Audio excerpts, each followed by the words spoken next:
સમાજના બધા ભાઈઓને મારા જય શ્રી કૃષ્ણ।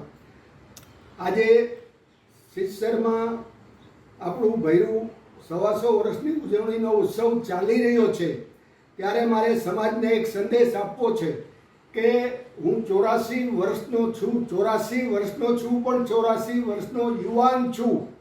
હું યુવાન એટલા માટે છું, આ સંદેશ તમને ખાસ બધા એનો અમલ કરજો। હું 40 વર્ષથી લાંબા શ્વાસ લઉં છું, એક પ્રકારનો યોગ એને કહેવાય। દરેક શ્વાસ મારા લાંબા હોય। 40 વર્ષથી યોગ કરું છું એટલે હું યુવાન છું। મને કોઈ દી યોગને કારણે થાક નથી લાગતો। 24 કલાક અમેરિકાની ટ્રાવેલ કરી હોય તો ફ્રેશ હોઉં ઉતરું તો। એટલાન્ટાથી ન્યૂ જર્સી 12 કલાક નોન સ્ટોપ ડ્રાઇવિંગ મેં કર્યું તો હું ઘરે આવ્યો તો ફ્રેશ હતો। મુંબઈથી અયોધ્યા જાઉં 24 કલાકની ટ્રેનમાં સફર કરું, ત્યાં ઉતરું તો હું ફ્રેશ હોઉં। એટલા માટે આ યોગનો પ્રતાપ છે, તો આ વાતનું મહત્વ સમજજો। બીજી વાત, મારા દાંત 84 વર્ષે આવા છે, 60-70 વર્ષે દાંત લોકોના મંડે પડવા।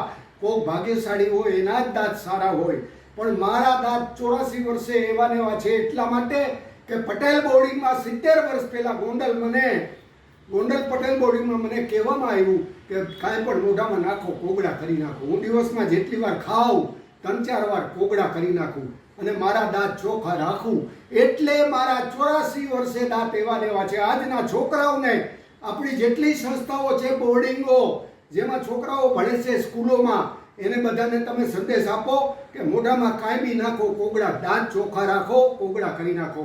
તમારા દાંત સારા હશે તો તમે 84 વર્ષે પણ યુવાન રહી શકશો। દેવાનંદ એક્ટર હતા, એ એવરગ્રીન હતા, 75 વર્ષે દાંત પડી ગયા તો બીમાર પડ્યા ને ઉપર વયા ગયા। 84 વર્ષે હું હજી યુવાન છું, એટલા માટે કે દાંત સારા છે। તો દાંતની કાળજી રાખવાની બધા છોકરાઓને સંદેશ આપો, બધા એને અમલ કરો। એ સિવાય હું એરોબિક એક્સરસાઇઝ બતાવું, એ બધાએ કરવાની છે। આ રીતે તમારે એરોબિક એક્સરસાઇઝ આ 25 વખત આ સ્ટ્રેચિંગ કરવાની છે, આ એક પગે, આ બીજે પગે તમારે આ 25 વખત આમ કરવાનું છે, અને આ 25 ઉદ્વેગ તમારે કરવાની છે। અને આ રીતે 500 વાર આપણે છાશ ફેરવતા હોય એવા વેલણ ફેરવવાના છે। આ એક્સરસાઇઝ હું 50 વર્ષથી કરું છું। તમારે એક્સરસાઇઝ જીવનમાં જરૂરી છે। હું વોલીબોલનો ચેમ્પિયન છું। વોલીબોલ 9 કલાક વોલીબોલ રમ્યો હું વર્જિનિયામાં 6-7 વર્ષ પહેલા, નોન સ્ટોપ 9 કલાક।